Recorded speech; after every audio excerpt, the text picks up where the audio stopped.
Deepa Yadav. Welcome back to my YouTube channel. आज था MP one रक्षक का पेपर, जो कि काफी सारे बच्चों ने इस पेपर को दिया होगा आज की डेट में। आज है 5 जून, फर्स्ट शिफ्ट का पेपर हो चुका है। उसी बेसिस पे कुछ क्वेश्चंस है जो मैं आपको बताने वाली हूँ कि किस टाइप के क्वेश्चन आपके एग्जाम में पूछे जा रहे हैं और क्या रहा पेपर का लेवल। तो वीडियो शुरू करने से पहले अगर आप मेरे चैनल पर नए हैं तो सब्सक्राइब कर ले और बेल आइकन को प्रेस कर दे, जिससे नोटिफिकेशन आप तक पहुंच जाए और आप डेली वीडियोस को देख पाए। तो चलिए जानते हैं कि किस टाइप के क्वेश्चन आपके फर्स्ट शिफ्ट के एग्जाम में पूछे गए हैं। तो देखिएगा, फर्स्ट क्वेश्चन है कि हिमेश महोत्सव किस भारतीय राज्य में मनाया जाता है? तो वो लद्दाख में मनाया जाता है। नेक्स्ट है कि ICBN का फुल फॉर्म पूछा गया, पूरा नाम क्या है? तो इसका फुल फॉर्म होता है international code of botanical nomenclature है। इंग्लिश में वही चीज दिया है कि international code of botanical nomenclature है, ICBN का full form. Next question NASA से है कि जनवरी 2023 में नासा के नए जो मुख्य प्रौद्योगिकी के रूप में किसे नियुक्त किया गया है? तो वो है AC चरानिया को। ठीक है। नेक्स्ट क्वेश्चन है कि वर्ष 2030 तक सतत विकास जो लक्ष्य है किसकी प्राप्ति का उद्देश्य है? तो ये इसका उद्देश्य है कि सभी के लिए बेहतर और अधिक टिकाऊ भविष्य का खाका। ये इसका सतत विकास का लक्ष्य है 2030 तक के लिए। नेक्स्ट है कि बंबई, मद्रास और कलकत्ता में उच्च न्यायालयों की स्थापना कब की गई थी? तो ये 1861 में की गई थी। अब इससे रिलेटेड कुछ और पॉइंट्स जान लेते हैं हम लोग। जैसे किसी राज्य का सर्वोच्च न्यायिक न्यायालय उच्च न्यायालय होता है। नेक्स्ट पॉइंट है कि इसे भारत के सर्वोच्च न्यायालय के बाद देश में दूसरा सबसे ऊंचा न्यायालय कहा जाता है। नेक्स्ट है कि वर्तमान में भारत में देश के विभिन्न राज्यों में 25 उच्च न्यायालय स्थापित है। नेक्स्ट है बॉम्बे, मद्रास और कलकत्ता उच्च न्यायालयों की स्थापना वर्ष 1861 में भारतीय उच्च न्यायालय अधिनियम 1861 द्वारा की गई है। तो ये कुछ इंपॉर्टेंट पॉइंट्स हुए जो आप लोग के एग्जाम की दृष्टि से इंपॉर्टेंट है, आने वाले शिफ्ट में पूछे जा सकते हैं। नेक्स्ट क्वेश्चन देख लीजिए कि चंदू सरवटे का जन्म कहाँ हुआ था? तो ये सागर में इनका जन्म हुआ था। चंदू सरवटे का जन्म सागर मतलब कि मध्य प्रदेश में हुआ था। चंद्रशेखर, इनका पूरा नाम चंद्रशेखर त्र्यंबक सरवटे एक भारतीय क्रिकेट और फिंगरप्रिंट विशेषज्ञ थे। ठीक है। तो मध्य प्रदेश का ये देखिए जीके था। सिंधु नदी भारत में कहाँ से प्रवेश करती है? तो ये लेह से प्रवेश करती है। तो पूरा डिटेल इसके बारे में थोड़ा सा पॉइंट जान लेते हैं कि सिंधु नदी तिब्बत में मानसरोवर झील के पास से निकलती है और पश्चिम की ओर बढ़ती हुई यह लेह में भारत में प्रवेश करती है। नेक्स्ट पॉइंट है कि अंत में यह सिंधु नदी अरब सागर में गिरती है और सिंधु नदी की कुल लंबाई 2900 किलोमीटर है। नेक्स्ट क्वेश्चन पूछा गया है कि मृणालिनी जो है साराभाई किस प्रकार के नृत्य के लिए प्रसिद्ध है? तो ये भरतनाट्यम के लिए प्रसिद्ध है।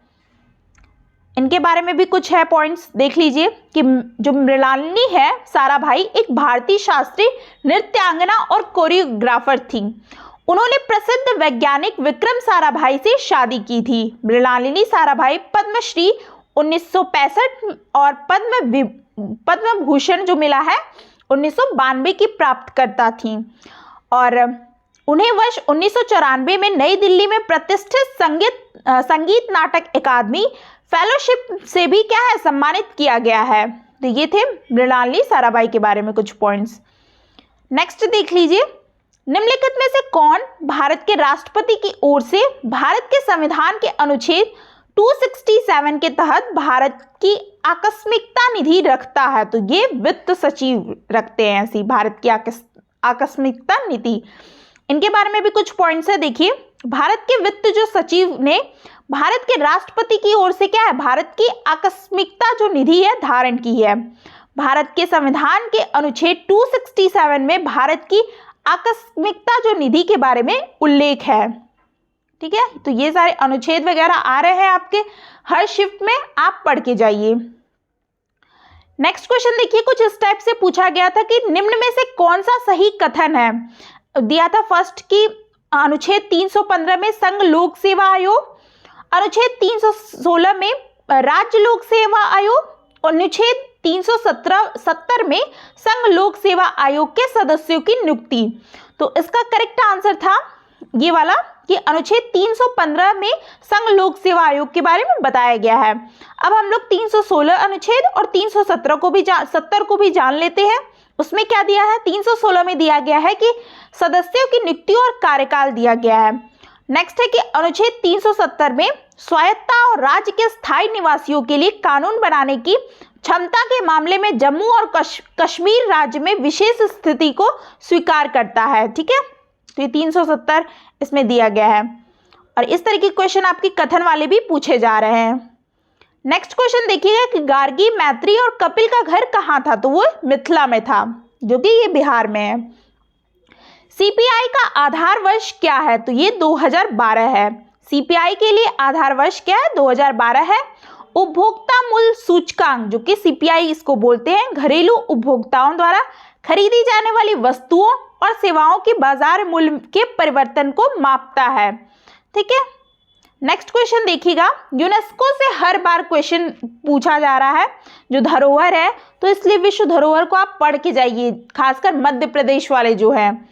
मध्य प्रदेश के निम्नलिखित में से कौन से शहर दिसंबर 2020 में अपने शहरी परिदृश्य वाले शहरों के कार्यक्रम के तहत यूनेस्को की विश्व धरोहर शहरों की सूची में शामिल किए गए थे? तो वो है ग्वालियर और ओरछा को शामिल किया गया है 2020 में दिसंबर।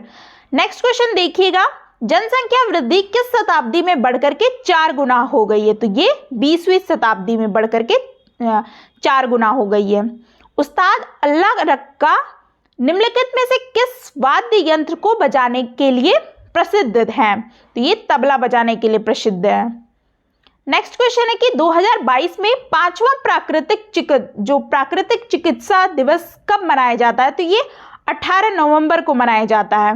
नेक्स्ट क्वेश्चन है, साईं के सूर्य मंदिर का निर्माण शासकों, मतलब यहाँ पे डैश था, निर्माण डैश शासकों द्वारा किया गया है? तो ये प्रतिहार जो वंश थे उन्होंने किया था। नेक्स्ट क्वेश्चन कि भारतीय स्वतंत्रता अधिनियम 1947 कब लागू हुआ? तो ये 18 जुलाई 1947 1947 को लागू हुआ। नेक्स्ट क्वेश्चन, WPL 2023 से 2027 तक के जो राइट है किसने दिए हैं? तो वो है वाइकॉम 18 ने। ये इसमें नीलामी वगैरह होती है, जो खेलते हैं ये लोग IPL वगैरह। अंतर्राष्ट्रीय प्रवासी दिवस कब आयोजित किया जाता है? तो ये 18 दिसंबर को किया जाता है। नेक्स्ट क्वेश्चन है कि TI किसका प्रतीक है?